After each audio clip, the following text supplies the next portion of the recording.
Wake up! You're broke! You're fucking poor! Akala ko dati, cool yung may 9 to 5 job. Yung tipong kumakahit ka, may sweldo, may title. Pero nung ako na mismo yung nandun, grabe, ibang klaseng reality check. Noong una excited pa ako, kasi syempre first job ko to eh. Teenager pa lang ako. Gusto ko ma-experience kung ano bang feeling ng real world. Pero after ilang araw, parang paulit-ulit na lang ang lahat. Gising, biyahe, trabaho, kain, tulog. Tapos bukas ulit. Alam mo yung pakiramdam na sobrang paulit-ulit hanggang sa parang wala ka ng lasa sa lahat. Yung pagkain, hindi na masarap. Yung araw, pare-pareho na lang. At minsan naiisip ko, baka yun yung dahilan kung bakit yung ibang tao matututo mag-josie, uminom, gumamit ng kung ano-ano. Kasi gusto lang nilang makaramdam ulit. Gusto lang nilang maramdaman na buhay pa sila.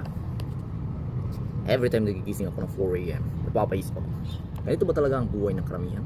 Yung tipo 40 years mo gagawin to, araw-araw para lang mabuhay. Para lang maghintay ng sweldo, tapos ulit na naman. Hindi ko alam pero para may parte sa akin na natakot. Kasi ayaw kong gumising isang araw na 60 years old na ako, tapos na-realize kong puro trabaho lang pala yung buhay ko. Hindi ako sa tamad.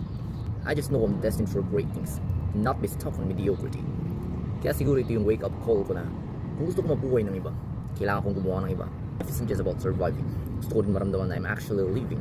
At kung pareho tayo ng pakiramdam, maybe it's time we start building something of our own.